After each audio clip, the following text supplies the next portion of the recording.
What is up guys, my name is the Eagle Source and we got some Uncharted 3 for you guys today. To start off with, I am having a midlife crisis and using a sniper rifle.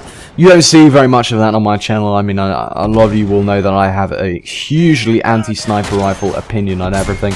I mean, sniper rifles are, of course, the worst weapon you can possibly choose. They're ineffective at close range, annoying, irritating, frustrating, and in this game, completely ineffective.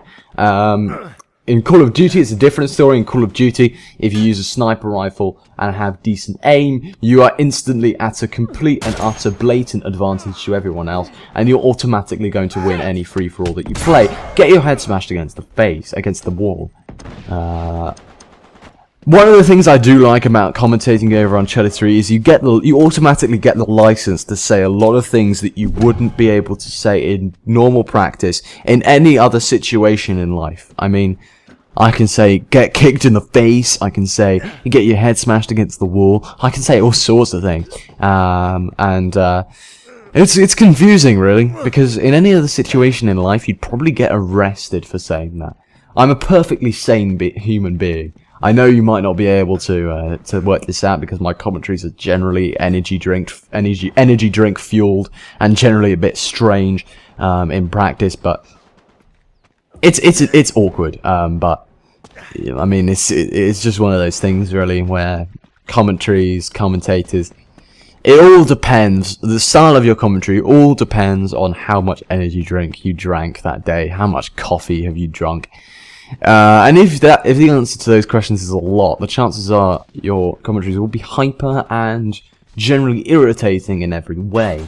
But as I was saying, we got some Uncharted 3. I'm using the AK-47 with the reload thing. I'm going to use the word proficiency. I know it's a Call of Duty word, but because it's a Call of Duty word, I suppose it's the word that more people would probably relate to. So I'm going to use it anyway. I'm using the reload, the go faster reload proficiency with the AK-47. Now, if you remember my last commentary, I used the Gmail, and the debate between the Gmail and the AK-47 really confuses me. I really don't understand which weapon is the best one in Uncharted 3. I generally switch very frequently between the M9, the AK-47, and the Gmail. I think the Gmail is probably the best at long range, the M9 probably the best at mid range, and the at close range, and the AK-47 is probably the best sort of in between. But I don't know. I'm not sure which one I prefer, to be honest. I'm not sure what my playstyle is yet in Uncharted 3. I really haven't played it all that much. I do enjoy the game very much. I do think it's doing something unique. I do think innovation is hard to come by at the moment, especially when you've got a market dominated by yearly releases of certain games. I'm looking at you, FIFA and Call of Duty and all the other kind of franchises that come along those lines. Battlefield is not a yearly franchise, and for that reason it is a good game. I genuinely think that is the connection that needs to be made.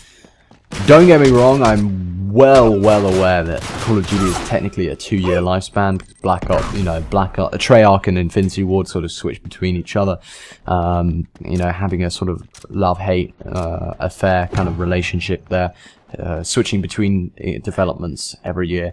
But it feels like a 1-year release game. I mean, it really does not feel like a complete package every time it comes out, and the patches that are made are never ever very good, unless it's Black Ops. I mean, Black Ops is the first Call of Duty game that, in my opinion, really did something to do with support. I did have the game really early in the release, really didn't like it, got rid of it and like it much more now. I'm not really sure quite why, but I'm going to use this as an example. I remember when I was reading through patch notes of this of Black Ops when it first came out, and the patches were still being made, and they were fixing glitches that I didn't even know about at that point. I mean, I'd have to go back onto YouTube, look up a glitch, and think, oh well, that was a glitch. That was a pretty fast fix. I didn't even know about it. That doesn't happen with Infinity Ward. Infinity Ward doesn't know what support is. I get the impression that Infinity Ward is basically dominated and led by Robert Trolling. I mean, maybe that's the reason why. I'm not too sure, but I'm a bit disappointed with everything Infinity Ward does, pretty much. And it annoys me because Call of Duty has a place, just as Battlefield has a place. The game style between the two games is very different, and they're both enjoyable. But when you've got as much BS, there's no other way of putting it, as Call of Duty does excuse this RPG, I thought someone was coming around and I was pre-firing the guy, but it really didn't work. But when you've got such a difference between the two play styles of the game, you know, Call of Duty is much close quarters. This is quite a nice shot here. Call of Duty is a very close quarters game. Battlefield is kind of more long range and tactical. Call of Duty is more arcade. You've got those differences. Both are enjoyable. But when you've got as much BS as Call of Duty has inside of it, it kind of becomes very difficult to play. And I do think that the lifespans and the development cycles of these games kind of have a big part to play in that kind of situation. Battlefield, of course, is not a yearly franchise. A lot of people keep saying, oh, you know, Bad Company 3 is going to be released this November. I think that's unlikely. I have to say, I think that's incredibly unlikely that Bad Company 3 will be released in sort of November this year. I mean, if you, I know you know, it's all about profitability. I mean, if you look at the patch at the moment, a lot of people are saying, you know, the new patch just came out for Battlefield 3. A lot of people are complaining that, you know, PS3 has it early and it's all to do with Sony paying them off. It's nothing to do with that. I do think that's a really naive attitude to maintain. But it's basically our patch. I say our PS3's patch was ready first. Other patches weren't ready first. You know, do you expect me to say Microsoft were paying EA huge amounts of money to get patches first before? Because, you know, I remember times when PC would get patches a week and a half before PS3 and no one complained about it then. But for some reason at this point everyone is complaining about Sony paying DICE money. I mean, I'm sorry, but that's the way economics works. I know from experience now that, you know, you do everything you can to keep a video game studio working at its best.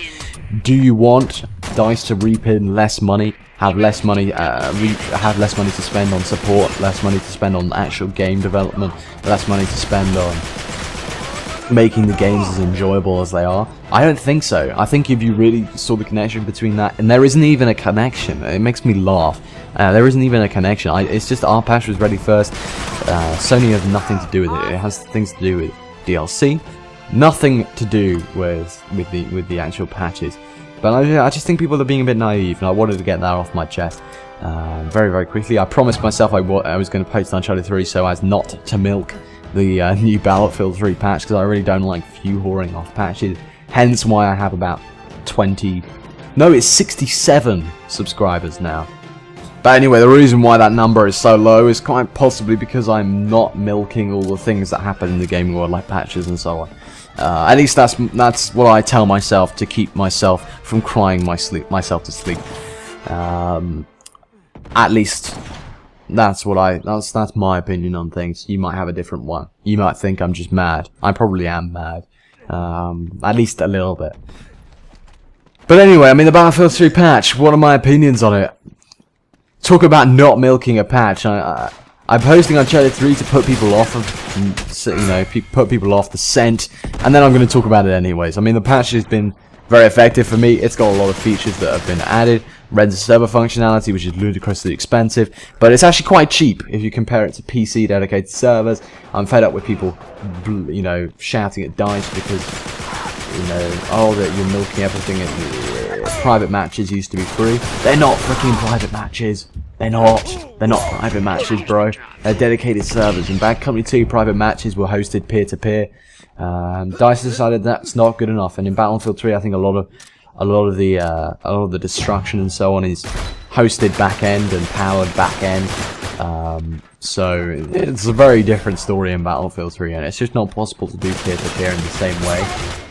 So that's why, and people saying they're milking us for money, I think that's actually very reasonable. If you think about dedicated servers on PC, I know people that would charge something like 75, 78, 80, 85 pence per slot, which is something like, I don't know, 23, 24 pounds a month, with no special offers like EA is doing.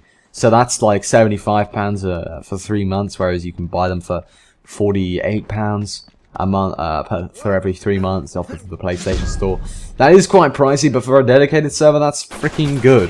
And you know, I think customizability is generally what I want.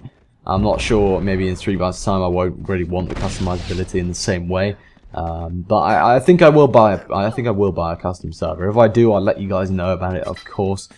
I'm sure there will be plenty of Battlefield 3 gameplay commentaries for you guys to enjoy in the future, in which I can talk about that kind of thing. Speaking of Battlefield 3 gameplay commentaries, very interested to know what you want me to do in the future. Battlefield 3 is getting a little bit stale for me. I wanna have some good ideas. I'm already trying to get 100 kills. I'm really bad at doing this. I think the closest I've ever came is 68 and 4.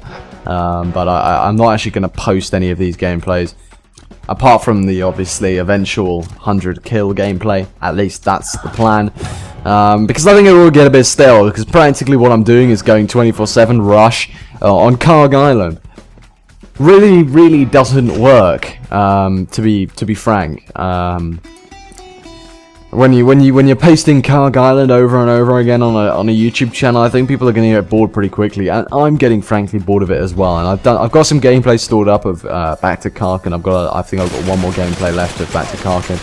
I've got some other stuff as well. I'm thinking of doing a Road to Glory in FIFA. Let me know what you think of that idea. I'm very interested to know what you want me to post in the future, because I have a lot of ideas, but I don't know which ones are good and which ones people actually want to watch, and that's what it comes down to when you're building a channel, is what you got to make what people want. So please let me know in the comment section below. I ask this quite a lot, and nobody ever actually does it, but please do so this time. Hopefully, you're one of those people that does watch my videos beyond about 2.5 minutes, and you do actually watch stuff and comment and get kicked in the face. You know what I was saying earlier, when I mentioned get kicked in the face, you can say that in Uncharted 3 and not get arrested. It's incredible. That one was particularly dodgy. I've done it twice. I've done it 3 times, including this one. The whole get kicked in the face melee kill. The melees in this game are absolutely awesome, because you can make so many rude, not necessarily rude, but violent comments in commentaries, which is exactly what I love doing all the time. But the whole get kicked in the face thing, normally it's when the other person is holding onto a ledge and you're standing at the top of the ledge and you just kick them off. But this one was a bit dodgy. I think I got basically blown to pieces by a grenade and stunned or something, and then I managed to sort of be standing on top of a wall, and someone grabbed onto the wall and I managed to kick them in the face before they pulled me off of it. It was a very dodgy and very fluky kill, to say the very least. Oh dear, very lucky, but it still makes good things for gameplay. What we're in now, by the way, in case you're wondering why the music has amped itself up, we are in overtime. Now, overtime is what happens when you are winning a TDM by 2 or less points, or you're even. I think that's what it is. As you see all the grenades run around me and hell breaks loose. The grenades are very overpowered in this game, but overtime ensues, and you sort of get some time to get more kills, and then we win because of me getting a double kill. So that interesting gameplay. Hope you enjoyed. Take care. Please like, subscribe. Peace. That wasn't hyper at all.